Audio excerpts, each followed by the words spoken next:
Good morning students, welcome to class 12th commerce. Our subject for the day is business studies.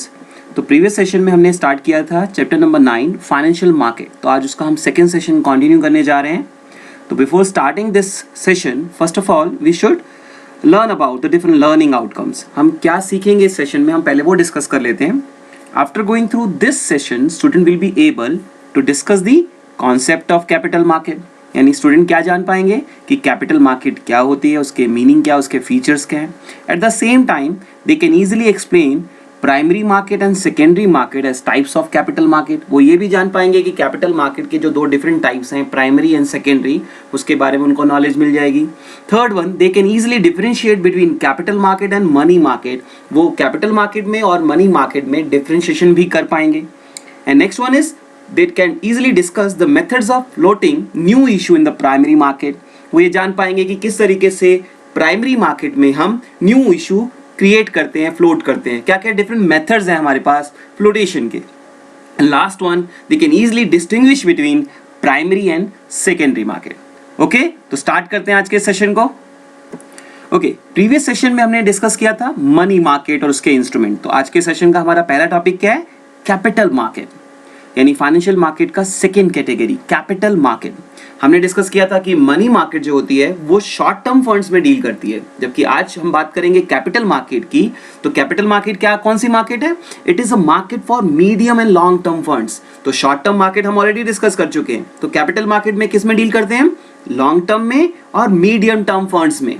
It includes all the organizations, institutions and instruments that provide long-term and medium-term funds. यानी इसमें सभी उन organizations को, सभी उन institutions को और instruments को include किया जाता है जो long-term और medium-term funds में डील करते हैं. ओके, इसमें कौन कौन से ऐसे कॉमन इंस्ट्रूमेंट्स हैं कैपिटल मार्केट में जिसमें हम डील करते हैं? इसमें हम शेयर्स में, डिवेंचर्स में, बॉन्ड्स में, म्यूचुअल फंड्स में और इवन पब्लिक डिपॉजिट्स में हम डील करते हैं. These are some of the medium term and long term funds in which we deals in capital market. ये सब इंस्ट्रूमेंट्स में हम डील करते हैं कैपिटल मार्केट में. ओके, अब हम बात कर लेते हैं कि कौन कौन से मेजर पार्टिसिपेंट्स हैं, कौन कौन सी एंटिटीज हैं, कौन कौन सी ऑर्गेनाइजेशंस हैं जो कैपिटल मार्केट में डील करती हैं. तो कौन कौन सी हैं वो?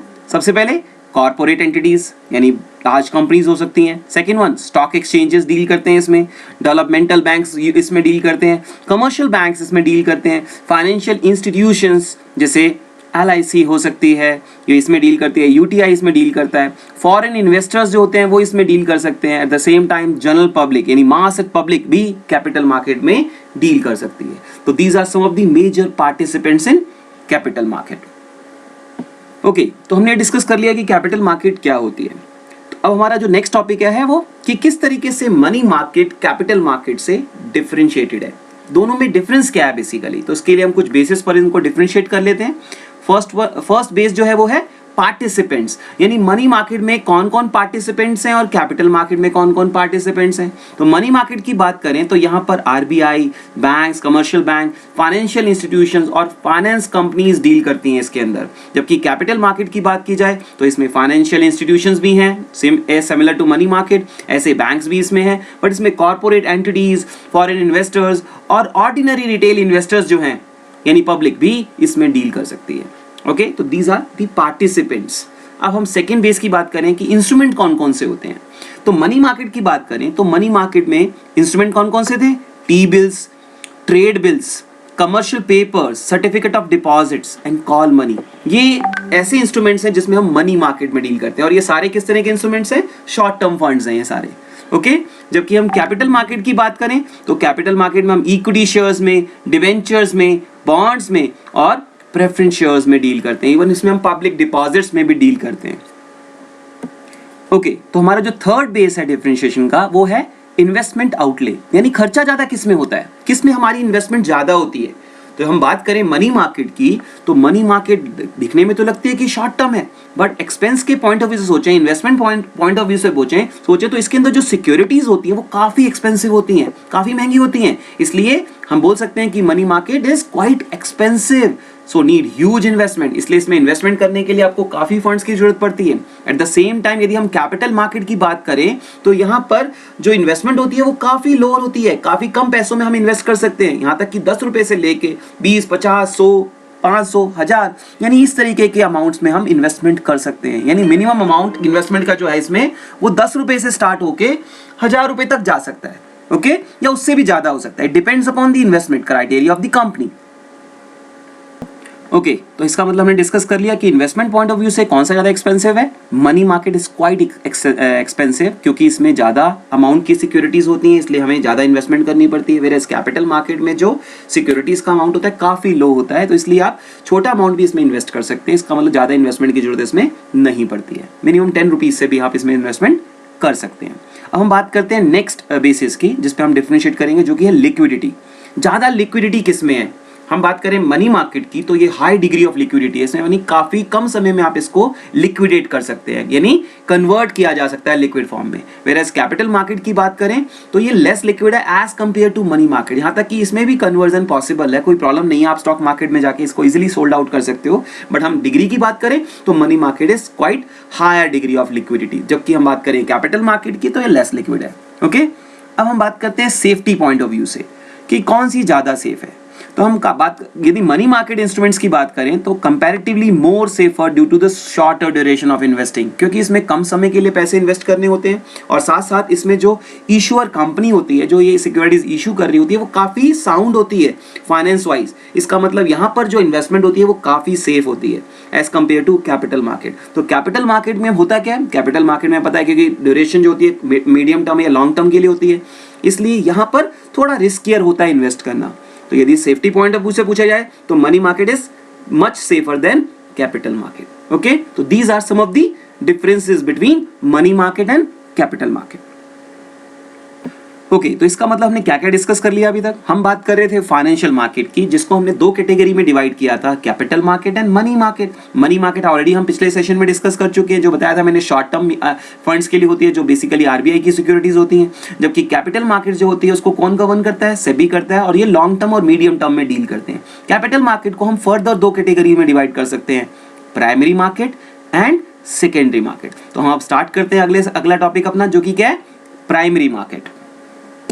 ओके, प्राइमरी मार्केट क्या होती है? Primary market is a market for new issue और न्यू फाइनेंशियल क्लेम, यानी ऐसी मार्केट जहां पर सिक्योरिटीज को फर्स्ट टाइम इशू किया जाता है, यानी फर्स्ट न्यू इशू होते हैं, ये सारी नई सिक्योरिटीज इशू की जाती हैं। इसी वजह से, इसी रीजन से हम प्राइमरी मार्केट को फर्स्ट इशू मार्केट या न्यू इशू मार्केट भी बोलते हैं। ओके, यानी ऐसी मार्केट जहां पर सिक्योरिटीज को फर्स्ट टाइम इशू किया जाता है या न्यू इशू निकाला जाता है, ऐसी मार्केट प्राइमरी मार्केट कहलाती है। ओके, अब हम डिस्कस कर लेते हैं कुछ फीचर्स ऑफ प्राइमरी मार्केट। कौन कौन से ऐसे कैरेक्टरिस्टिक्स हैं प्राइमरी मार्केट के? First is it is related with new issue. इसका रिलेशन किससे होता है? न्यू इशू से होता है, यानी सारी सिक्योरिटीज फर्स्ट टाइम इशू हो रही होती हैं। Second one, it has no particular place. इसके लिए कोई पर्टिकुलर प्लेस नहीं है, कोई ज्योग्राफिकल प्लेस नहीं है जहां जाके हम ट्रेडिंग करेंगे, जहां जाके हम बाइंग एंड सेलिंग करेंगे। Okay, third one, the investors in this market are bank, financial institution, insurance company, mutual funds and individual, यानी ये सब इसके अंदर सब मार्केट में इन्वेस्टर्स हो सकते हैं, इनके through buying and selling perform होती है, यानी ये पैसे इसमें इन्वेस्ट करते हैं। तो ये पार्टिसिपेंट्स हो गए बेसिकली इसके। A company can raise capital through the primary market in the form of, किन किन सिक्योरिटीज में आप डील करते हैं? ये इक्विटी शेयर्स में, प्रेफरेंस शेयर्स में, डिबेंचर्स में, लोन्स में, पब्लिक डिपॉजिट्स में डील करते हैं। ओके, तो ये हो गई सारी की सारी सिक्योरिटीज जिसमें प्राइमरी मार्केट डील करती है।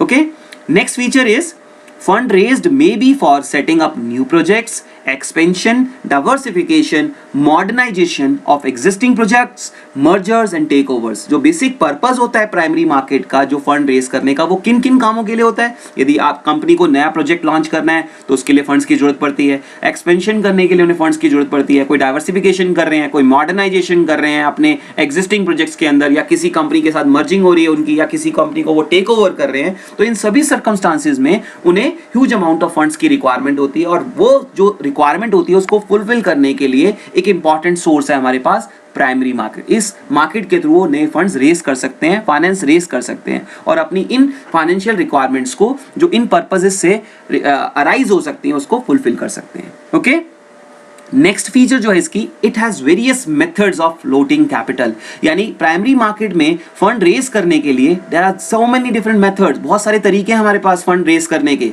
ओके, वो मेथड कौन कौन से हैं? First one is public issue, second one is offer for sale, third one is private placement, fourth is FPO that is right issue, and last one is electronic initial public offer जिसको हम EIPO बोलते हैं। ठीक है, ये सब different methods हैं जो हम अभी डिस्कस करेंगे इसके बाद। और last feature is it comes before secondary market, यानी सेकेंडरी मार्केट से पहले ये प्राइमरी मार्केट आती है, क्योंकि फर्स्ट इशू यहीं से निकलता है, सेकेंडरी मार्केट में हम बाद में आएंगे, यानी सेकेंडरी मार्केट इसके बाद आती है। ओके, तो हम क्या डिस्कस करने वाले हैं? Methods of issuing securities in the primary market, यानी कौन कौन से मेथड्स हैं जिसके थ्रू हम फ्लोट कर सकते हैं सिक्योरिटीज को प्राइमरी मार्केट में। What are the different methods of flotation of securities in the primary market, किन मेथड से फ्लोटेशन किया जा सकता है? तो under this we have so many method, जिसमें से पहला क्या है? पब्लिक इशू थ्रू प्रोस्पेक्टस, इसी को हम IPO भी बोलते हैं।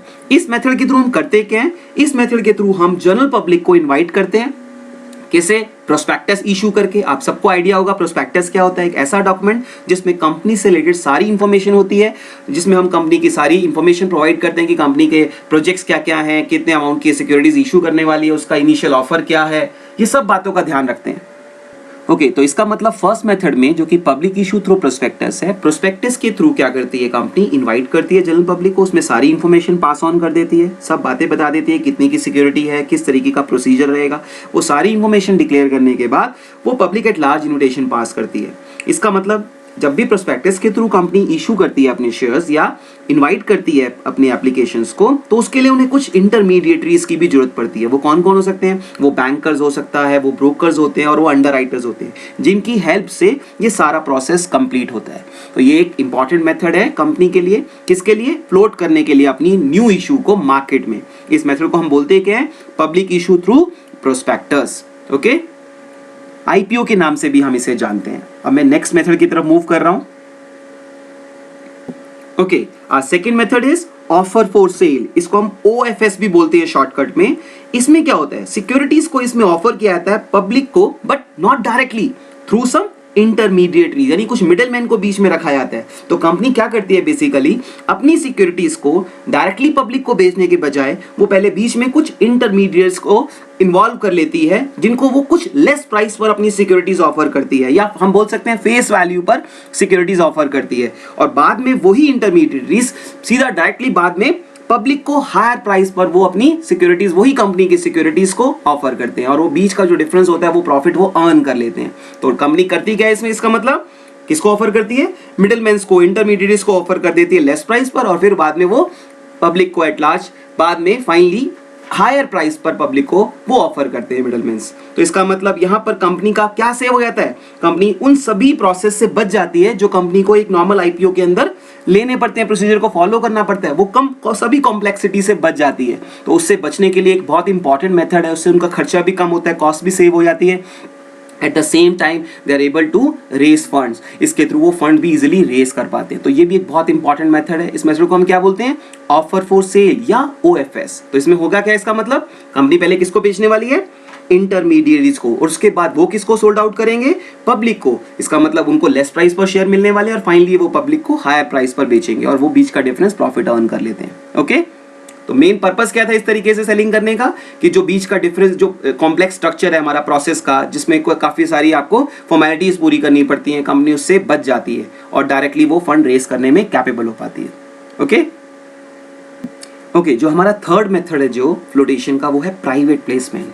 Under this method company sold their securities again to the intermediaries, उन्हीं को सोल्ड आउट करती है इंटरमीडिएट को। बट इंटरमीडिएट्स का रूल इस बार क्या है कि वो इस बार पब्लिक को सोल्ड आउट नहीं करते, वो कुछ सेलेक्टेड क्लाइंट्स को ही बेचते हैं और डायरेक्टली उन्हीं को सोल्ड आउट कर देते हैं, वो भी अगेन हायर प्राइस पर। तो वो कंपनी से पहले लेस प्राइस पर परचेज करते हैं जितने भी इंटरमीडिएट होते हैं, और बाद में उसे वो सोल्ड कर देते हैं हायर प्राइस को। किसको? कुछ सेलेक्टेड क्लाइंट्स को, जिसमें हम UTI को काउंट कर लेते हैं, LIC को काउंट कर लेते हैं, जनरल इंश्योरेंस कंपनीज को काउंट कर लेते हैं, यानी उनको डायरेक्टली बेच देते हैं। तो इसमें पब्लिक को इन्विटेशन नहीं दिया जाता, यानी पब्लिक को सोल्ड आउट नहीं की जाती सिक्योरिटीज। तो ये भी एक बहुत इंपॉर्टेंट मेथड है हमारा, क्योंकि इसमें कॉस्ट सेविंग होती है, एट द सेम टाइम बहुत जल्दी रेज कर पाती है कंपनी अपने फंड्स को।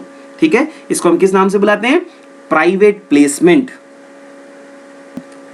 प्राइवेट प्लेसमेंट के थ्रू फंड रेस करने का एक ऑब्जेक्टिव और भी होता है कंपनी का। वो क्या होता है ऑब्जेक्टिव? कई बार कंपनी को लगता है यदि हम आईपीओ निकालेंगे, इनिशियल पब्लिक ऑफर निकालेंगे, तो वो एक तो टाइम कंज्यूमिंग होगा, एट द सेम टाइम वो काफ़ी कॉस्टली प्रोसेस भी है, काफ़ी खर्चा भी होता है। तो उस कॉस्ट को सेव करने के लिए और अपना समय भी बचाने के लिए वो इस मेथड को ऑप्ट कर लेती है, जिसमें वो पहले इंटरमीडिएट को देगी और बाद में वो सिलेक्टेड क्लाइंट्स को देख के डायरेक्टली फंड रेस कर लेते हैं। ओके, तो एक कॉस्ट सेविंग भी हो जाती है। और वो यदि पब्लिक इशू को अफोर्ड नहीं कर सकती है कंपनी, तो इनके लिए बेस्ट ऑप्शन है कि वो प्राइवेट प्लेसमेंट के थ्रू फंड रेस कर ले। अब नेक्स्ट मेथड पे आते हैं हम। Okay, our next method is right issue. Right issue क्या होता है? राइट इशू के अंदर कंपनी क्या करती है? इनवाइट करती है अपने एग्जिस्टिंग शेयर होल्डर्स को और उन्हें ऑफर करती है कि भाई हम आपको अपने नए इशू के अंदर इनवाइट कर रहे हैं कि आप चाहें तो हम आपको वो शेयर्स आप ही को डायरेक्टली अलॉट कर देंगे। हम पब्लिक एट लार्ज इन्विटेशन नहीं देना चाहते, तो हम आपको मार्केट प्राइस से कम प्राइस पर ऑफर कर रहे हैं अपने शेयर्स। तो ये ऑफर है आपके लिए, ध्यान रखना। वहां पर कंपनी कोई ऑब्लिगेशन नहीं लगाती है आपको कि आपको बाय करना ही पड़ेगा। यानी ये पूरी डिस्क्रिशनरी, यानी पूरी चॉइस किस पर डिपेंड करती है?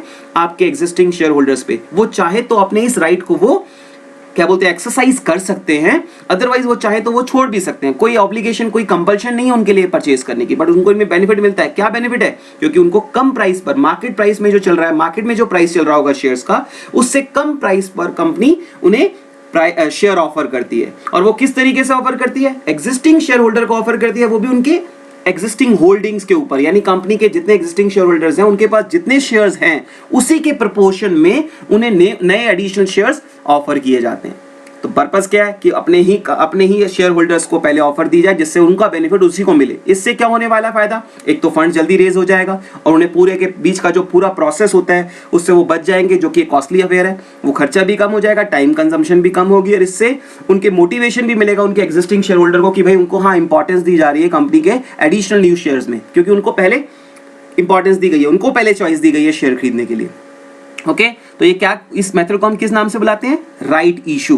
तो डिस्काउंटेड प्राइस पर, जो मार्केट प्राइस से लेस प्राइस है, उस पर आपको वो शेयर ऑफर किए जाएंगे। किसको किए जाएंगे? एग्जिस्टिंग शेयर होल्डर्स को। किस रेशो में? प्रोपोर्शनेट शेयर में, जो उनकी होल्डिंग्स है उनके हिसाब से। ओके, अब हमारा जो नेक्स्ट मेथड है वो है लास्ट मेथड है, जिसको हम EIPOs भी बोलते हैं। इसके थ्रू कंपनी करती क्या है? कंपनी इशू करती है securities through online system of stock exchange, यानी ऑनलाइन सिस्टम के थ्रू सिक्योरिटीज को अब बेचा जाता है। होता कैसे है इसके लिए? इसमें सेबी के जो रजिस्टर्ड ब्रोकर्स होते हैं, जिनको रजिस्टर्ड ब्रोकर्स की तरह अपॉइंट किया गया है, वो आपके एप्लीकेशंस को एक्सेप्ट करते हैं और फिर वो आपके बिहाफ पर कंपनी के पास आपके ऑर्डर्स प्लेस कर देते हैं।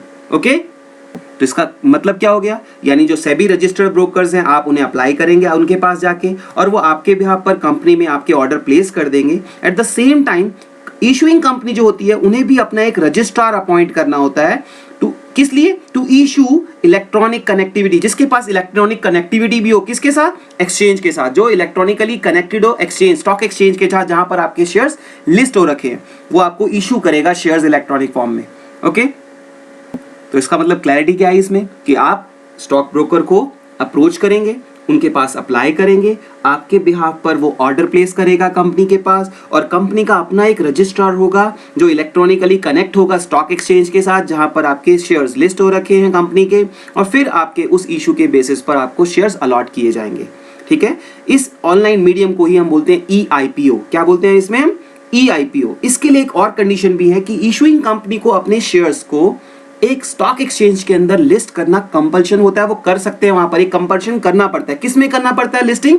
उस स्टॉक एक्सचेंज में जिसमें वो लिस्ट ऑलरेडी हो चुके हैं, जिसके थ्रू उन्होंने ऑफर किए थे शेयर्स। उसके अलावा किसी भी और स्टॉक एक्सचेंज में उनको अपनी कंपनी के शेयर्स को लिस्ट कराना होता है। तो ये ध्यान रखना है, खाली उस मार्केट में आपको लिस्ट नहीं करने शेयर जिसके थ्रू उन्होंने ऑफर निकाली थी, उसके अलावा किसी भी और एक स्टॉक एक्सचेंज में उन्हें अपनी सिक्योरिटीज को लिस्ट कराना पड़ेगा। तो ये तीनों बातें बहुत इंपॉर्टेंट हो गई। क्या क्या बातें बताई मैंने आपको?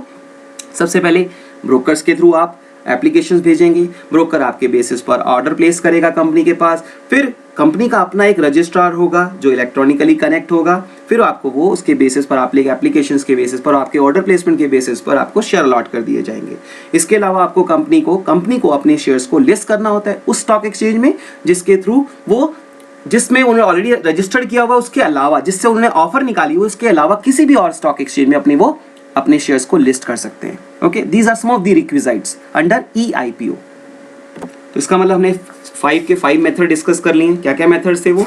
सबसे पहला था हमारा पब्लिक इशू थ्रू प्रोस्पेक्टस, जिसको हम IPO बोलते थे। Second one is offer for sale जिसको हम OFS के नाम से जानते थे, third one is private placement, fourth one is right issue जिसको हम FPO यानी फॉलो ऑन पब्लिक ऑफर के नाम से भी जानते थे, और लास्ट वन इज EIPO यानी कि आप ऑनलाइन सिस्टम को फॉलो करते थे इसमें।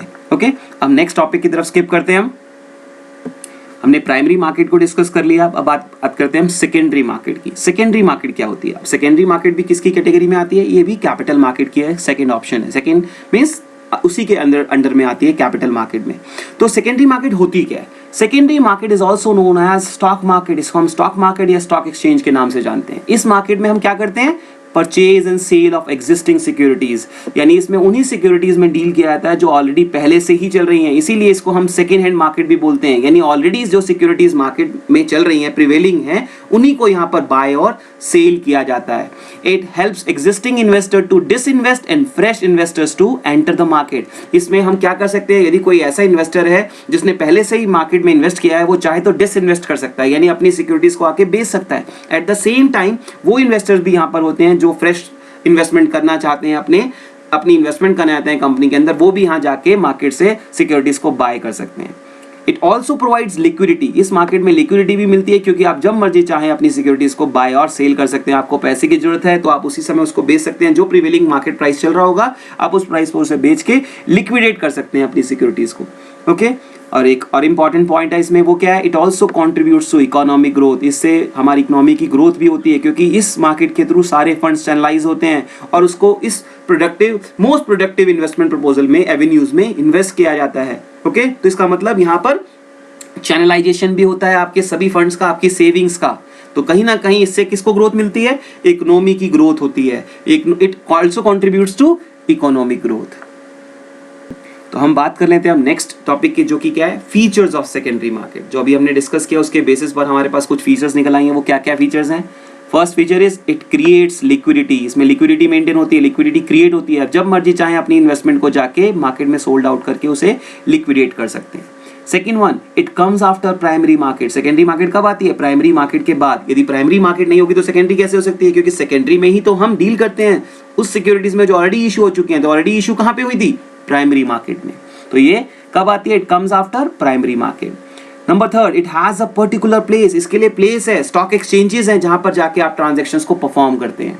ओके, नंबर थर्ड के बाद number four, it encourages new investment. इसमें न्यू इन्वेस्टमेंट्स को इनकरेज किया जाता है। यदि आप चाहें तो न्यू इन्वेस्टमेंट यहाँ जाके इजिली कर सकते हैं। तो these are some of the features of secondary market.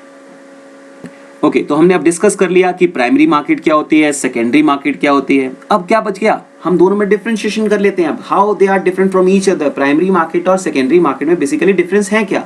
तो इसके लिए हमने कुछ बेसिस ले लिए हैं।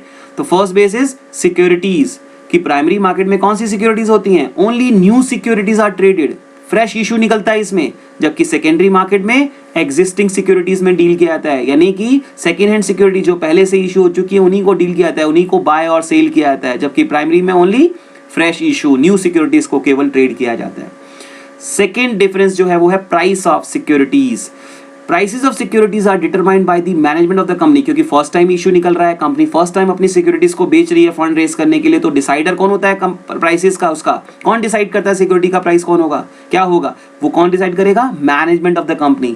जबकि हम बात करें सेकेंडरी मार्केट की, तो सेकेंडरी मार्केट में जो प्राइस डिसाइडिंग फैक्टर है वो है forces of demand and supply, यानी डिमांड और सप्लाई के ऊपर डिपेंड करता है कि किसी सिक्योरिटी का मार्केट में प्राइस क्या होगा, और उसी प्राइस पर उसको बाय और सेल किया जाता है। यानी कौन डिसाइडर करता है इसमें price? Demand and supply factor. यदि किसी भी सिक्योरिटी की मार्केट में डिमांड ज्यादा है और सप्लाई यानी शॉर्टेज में है तो उसका प्राइस ऑब्वियसली अप हो जाएगा, बढ़ जाएगा। एट द सेम टाइम यदि सप्लाई ज्यादा है और डिमांड कम है तो उसका प्राइस कम हो सकता है। तो डिसाइडिंग कौन करता है इसमें? Forces of demand and supply.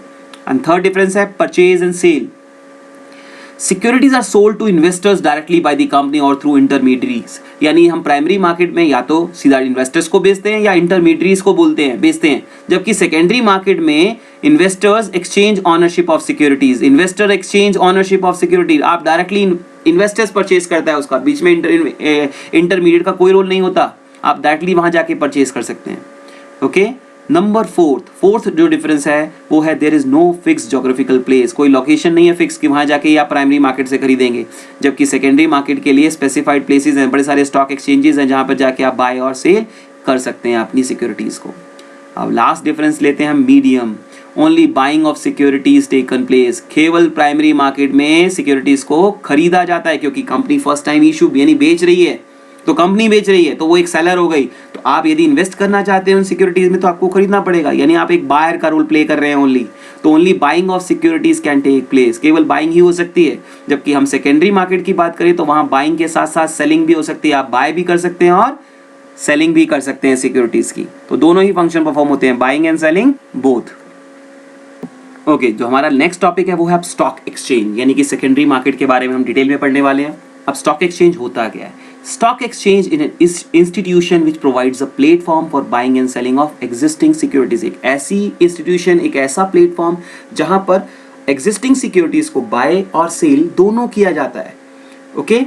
According to Securities Contract Act 1956, stock exchanges means any body of individual, whether incorporated or not, constituted for the purpose of assisting, regulating, controlling the business of buying and selling or dealing in securities। ऐसी जगह, ऐसा individual, ऐसी entity, ऐसी exchange, ऐसा institution जहां पर जो क्या करता है बेसिकली, वो असिस्ट करता है आपको किसमें, बाइंग और सेलिंग में, रेगुलेट भी करता है बाइंग और सेलिंग को और कंट्रोल भी करता है buying and selling of securities को और डील करने में हेल्प करता है। तो ऐसे इंस्टीट्यूशन को हम स्टॉक एक्सचेंज बोलते हैं। ओके, तो इसका मतलब क्या हो गया? स्टॉक एक्सचेंज का मतलब ऐसी बॉडी ऑफ इंडिविजुअल जिसको बेसिक से इनकॉर्पोरेट किया गया हो या ना किया गया हो, बट इसका जो कॉन्स्टिट्यूशन हुआ, जो इसको फ्रेम किया गया, उसका बेसिक एक पर्पस है। वो पर्पस क्या है? टू असिस्ट, रेगुलेट, कंट्रोल, किसके लिए? बाइंग एंड सेलिंग और डीलिंग इन सिक्योरिटीज। यानी ये किसमें हेल्प करता है? असिस्ट करता है, रेगुलेट करता है, कंट्रोल करता है, किसके अंदर?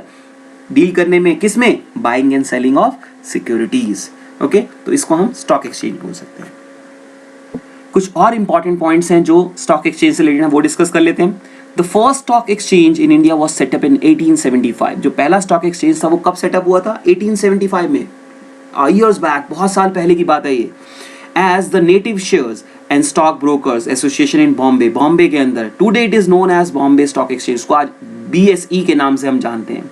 फिर उसके बाद क्या हुआ? This was followed by the development of exchanges in Ahmedabad and Calcutta and then Madras. बाद में कुछ और स्टॉक एक्सचेंज डेवलप हुए, कहाँ पर? अहमदाबाद में 1894 में, देन कलकत्ता में 1908 में एंड देन मद्रास में 1937, दैट मीन्स 1937 में जाके।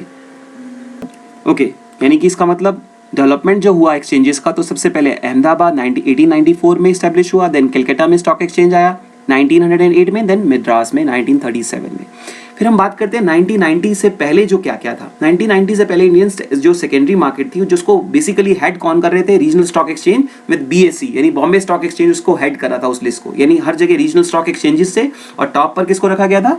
बॉम्बे स्टॉक एक्सचेंज को। फिर उसके बाद 1991 का जब रिफॉर्म्स आया तो इंडियन सेकेंडरी मार्केट ने एक्वायर कर ली 3 टायर पॉलिसी। वहां पर 3 टायर फॉर्म बना दिया गया, यानी 3 स्टेजेस में स्टॉक एक्सचेंजेस को बिल्ड किया गया, डेवलपमेंट हो गई। वो क्या क्या थे 3 टायर्स? वो थे पहले regional stock exchanges first level पर, फिर नेशनल स्टॉक एक्सचेंज, फिर third one is over the counter exchange of India. तो पहले regional stock exchanges, then NSE जिसको हम नेशनल स्टॉक एक्सचेंज बोलते हैं, then last one is over the counter exchange of India, that is OTCEI। That these are the 3 tier form of Indian secondary market. कब हुई थी ये reforms? 1991 के बाद। ओके, तो हम आज के लास्ट टॉपिक पे आ गए हैं, that is functions of A stock exchange. यानी स्टॉक एक्सचेंज क्या क्या काम करता है, क्या क्या फंक्शंस है उसके। तो first important function is providing liquidity and marketability to existing securities. यानी एक ऐसी प्लेस, एक ऐसी जगह जहां पर सिक्योरिटीज को बाय भी किया जाता है, at the same time sale भी किया जाता है। यानी when you are in need of funds, आपको लिक्विडेट करने की जरूरत है, तो आप एकदम जाके मार्केट प्राइस पर, जो प्रिवेलिंग मार्केट प्राइस होगा, अपनी सिक्योरिटीज को वहां जाके डिसइन्वेस्ट यानी बेच सकते हैं और अपनी मनी लिक्विडेट कर सकते हैं, पैसों में कन्वर्ट कर सकते हैं। At the same time marketing भी होती है वहां पर, बाइंग और सेलिंग भी होती है, तो मार्केट करना भी आसान हो गया। तो ये एक इंपॉर्टेंट फंक्शन हो गया, providing liquidity as well as marketability to existing security. Existing means second hand securities, क्योंकि यहाँ पर पहले से इश्यू सिक्योरिटीज को बाय और सेल किया जाता है। तो ये पहला इंपॉर्टेंट फंक्शन था। Okay, second important function is pricing of securities. As I already told you कि यहाँ पर जो प्राइस होता है किसी भी सिक्योरिटीज का, वो कैसे डिटरमाइंड होता है? With the forces of demand and supply. यानी मार्केट में किसी सिक्योरिटी की क्या डिमांड है और उसकी क्या सप्लाई है, यही डिटरमाइन करती है कि उस सिक्योरिटी का प्राइस क्या होगा। तो इसका मतलब क्या हुआ, stock exchange is a mechanism of constant valuation through which the prices of securities are determined. यानी मार्केट, यदि किसी की मार्केट में डिमांड किसी सिक्योरिटी की ज्यादा है और सप्लाई शॉर्ट है तो उसका प्राइस ज्यादा होता है। एट द सेम टाइम यदि मार्केट में किसी भी सिक्योरिटी की सप्लाई बहुत ज्यादा है, at the same time demand कम है, तो उसका प्राइस लो हो जाता है। Okay, Such a valuation provides important instant information to both buyer and seller in the market। यानी इससे हेल्प मिलती है बायर्स को भी सेलर को, यानी इसमें कोई स्पेकुलेशन ज़्यादा नहीं हो सकता, कोई अपनी तरफ से इसमें बायस नहीं हो सकता, आपको गलत प्राइस पर कोई सिक्योरिटी को बेच नहीं सकता, आपके सामने इजीली अवेलेबल है कि किसी सिक्योरिटी का प्राइस क्या है। ओके, तो इंस्टेंट इन्फॉर्मेशन मिल जाती है बायर्स को भी जब उसे खरीदना हो सिक्योरिटी को, eight the same time seller को भी जब उसे बेचना है उसे सिक्योरिटी को। तो इसका मतलब सिक्योरिटी की प्राइसिंग में भी स्टॉक एक्सचेंज बहुत इंपॉर्टेंट पार्ट प्ले करता है। Okay, the third important function है हमारा स्टॉक एक्सचेंज का, वो क्या है, safety of transaction. The membership of stock exchange is a well regulated and its dealing are well defined according to the existing legal framework. यानी कि आप यदि स्टॉक एक्सचेंज में जाके मार्केटिंग करना चाहते हैं, बाइंग एंड सेलिंग करना चाहते हैं, तो वहां के लिए मेंबरशिप लेना बहुत जरूरी होता है। यानी आप एक रजिस्टर्ड मेंबर से ही बाय कर सकते हैं, क्योंकि वहां पर जो मेंबरशिप है बहुत ही अलग तरीके से कंट्रोल्ड वे में उसका एक लीगल फ्रेमवर्क है उसके थ्रू मिलती है। इसकी वजह से होता क्या है, यानी इन्वेस्टर्स का जो पैसा है वो बहुत ही सेफ रहता है और उसके साथ जो डीलिंग की जाती है वो काफ़ी फेयर डील होती है, यानी उसके साथ चिटिंग नहीं हो सकती और उसकी जो ट्रांजैक्शन है वो काफ़ी सेफ रहती है, फ्रॉड नहीं हो सकता उसके साथ। तो यहाँ पर भी एक इंपॉर्टेंट पार्ट प्ले कर रहा है स्टॉक एक्सचेंज, कैसे आपकी ट्रांजेक्शंस को सेफ करने के लिए और आपको फेयर डील दिलाने के लिए एक इंपॉर्टेंट पार्ट प्ले करता है स्टॉक एक्सचेंज। ओके, जो फोर्थ पॉइंट है हमारा फंक्शंस ऑफ स्टॉक एक्सचेंज में, वो है it contributes to economic growth. यानी स्टॉक एक्सचेंज इकोनॉमिक ग्रोथ के अंदर भी एक इंपॉर्टेंट पार्ट प्ले करता है। कैसे, स्टॉक एक्सचेंज के थ्रू एक्जिस्टिंग सिक्योरिटीज को, यानी ऑलरेडी सेकंड हैंड सिक्योरिटीज को जो इशू हो रखी हैं पहले से ही, उसको बाय और सेल किया जाता है। यानी इस प्रोसेस में कुछ लोग डिसइन्वेस्ट भी करते हैं, यानी अपनी सिक्योरिटीज को सेल आउट भी करते हैं, एट द सेम टाइम कुछ री इन्वेस्ट भी करते हैं। यानी सेविंग जो होती है वो चैनलाइज होती रहती है और उसका मोस्ट प्रोडक्टिव इन्वेस्टमेंट में जाके एवेन्यू सेटल हो जाता है, यानी वो अच्छी जगह जाके यूज किया जाता है पैसा। इसकी वजह से होने क्या वाला है, इसकी वजह से इन्वेस्टमेंट बढ़ने वाली है, इन्वेस्टमेंट बढ़ेगी तो कैपिटल फॉर्मेशन होगा और कैपिटल फॉर्मेशन होने की वजह से नेशनल इनकम बढ़ेगी और कहीं ना कहीं उसका इफेक्ट हमारी इकोनॉमिक ग्रोथ पर जरूर आएगा। इसका मतलब स्टॉक एक्सचेंज इकोनॉमिक ग्रोथ लाने में भी बहुत इंपॉर्टेंट पार्ट प्ले करता है। नेक्स्ट जो इंपॉर्टेंट फंक्शन है किसका, स्टॉक एक्सचेंज का, वो है spreading of equity cult. Okay, तो स्प्रेडिंग ऑफ इक्विटी कर्ड कैसे इंपॉर्टेंट एक फंक्शन है। The stock exchange can play a vital role in ensuring wider share ownership। यानी स्टॉक एक्सचेंज क्या प्ले करता है, एक वाइटल रोल, एक इंपॉर्टेंट रोल कैसे प्ले करता है, ऑनरशिप देने में, किसी भी न्यू इशू को रेगुलेट करता है और वो ऑनरशिप डिवाइड करता है। यानी जो नए इन्वेस्टर्स हैं वो किस तरीके से किसी भी कंपनी के अंदर एक ऑनरशिप ले पाए, इसके लिए वो एक बहुत बेटर पार्ट प्ले कर रहा है। इसके लिए वो बेटर ट्रेडिंग प्रैक्टिसेस भी लेके आता है और नए नए तरीके से अपने इन्वेस्टर्स को एडुकेट करता है कि वो किस तरीके से इन्वेस्टमेंट प्रपोजल को एक्सेप्ट करें, इन्वेस्टमेंट कैसे करें। इससे क्या होता है, स्प्रेडिंग होती है इक्विटी की। तो ये भी एक इंपॉर्टेंट पॉइंट है किसमें, फंक्शंस का, स्टॉक एक्सचेंज का। यानी इंपॉर्टेंट पार्ट कैसे हो गया, तो स्टॉक एक्सचेंज के थ्रू इंफॉर्मेशन शेयर की जाती है इन्वेस्टर्स को कि वो किस तरीके से ऑनरशिप ले सकते हैं, शेयर्स में कैसे इन्वेस्ट कर सकते हैं और क्या क्या वेज हैं और किन किन बातों का उन्हें ध्यान रखना है। ये सारी अवेयरनेस जो होती है वो स्टॉक एक्सचेंज के थ्रू प्रोवाइड की जाती है। तो ये इंपॉर्टेंट फंक्शन था spreading of equity cult. Last function is providing scope for speculation. कैसे इंपॉर्टेंट फंक्शन है ये भी एक, stock exchange provide sufficient scope within the provision of the law for speculative activity in a restricted and controlled manner. यानी यहाँ पे speculation तो होता है बट एक कंट्रोल्ड मैनर में, कोई इसको अपने अंडर में कोई इंडिविजुअल उसे कंट्रोल नहीं कर सकता। इसका मतलब इसमें हेल्दी डिग्री का स्पेकुलेशन होता है और उसके अंदर लिक्विडिटी भी मेंटेन रहती है और प्राइस कॉन्टिन्यूटी रहती है स्टॉक मार्केट में, यानी प्राइस चेंज होता रहता है। इसका मतलब हेल्दी स्पेकुलेशन होने की वजह से इन्वेस्टर्स को ये स्कोप दिखता है कि एक इन्वेस्टमेंट प्रपोजल बहुत अच्छा है और उसका वो फायदा उठा सकते हैं। यानी इस फंक्शन के थ्रू जो स्टॉक एक्सचेंज होता है वो ये इंश्योर करता है कि कोई भी इंडिविजुअल मार्केट में सिक्योरिटीज के प्राइस को इन्फ्लुएंस ना कर पाए, इंडिविजुअली इन्फ्लुएंस ना कर पाए और जो स्पेकुलेशन जो रहे वो हेल्दी रहे, यानी उसका इफेक्ट सबको बराबर मिले और उसका एडवांटेज भी मिले। यानी हेल्दी स्पेकुलेशन होने से सबको उसका बेनिफिट मिल सकता है। कभी भी मार्केट में जो प्राइसेस में चेंजेस आएंगे उसका इफेक्ट पॉजिटिव और नेगेटिव दोनों जाएगा। यानी high degree of healthy speculation का फायदा हर किसी को मिल पाता है, इन्वेस्टर्स को मिल पाता है। तो ये इंश्योर करना भी कि स्पेकुलेशन हेल्दी रहे, ये किसका काम होता है, स्टॉक एक्सचेंज का। ओके, तो ये भी एक इंपॉर्टेंट फंक्शन हो गया स्टॉक एक्सचेंज का। तो आज के इस सेशन में हमने क्या क्या डिस्कस करा। हमने डिस्कस किया कैपिटल मार्केट क्या होती है, डिफरेंट टाइप्स क्या थी कैपिटल मार्केट की, प्राइमरी और सेकेंडरी की। फिर उसके बाद हमने डिस्कस किया कि प्राइमरी मार्केट में किन किन मेथड्स के थ्रू हम फ्लोट कर सकते हैं अपने शेयर्स को, किस तरीके क्या क्या मेथड्स हैं हमारे पास इशू करने के सिक्योरिटीज़ को। एट द सेम टाइम हमने डिस्कस किया सेकेंडरी मार्केट क्या होती है और सेकेंडरी मार्केट के क्या क्या फंक्शंस हैं। मैं होप कर रहा हूँ आपको ये सभी टॉपिक्स जो हमने आज डिस्कस करे वो अच्छे से समझ में आए होंगे और आपने एंजॉय भी किया होगा। ओके, तो that is all for the day. Thank you so much for watching this video. Next class में नेक्स्ट टॉपिक के साथ फिर मिलते हैं। Till time thank you so much, take care, bye.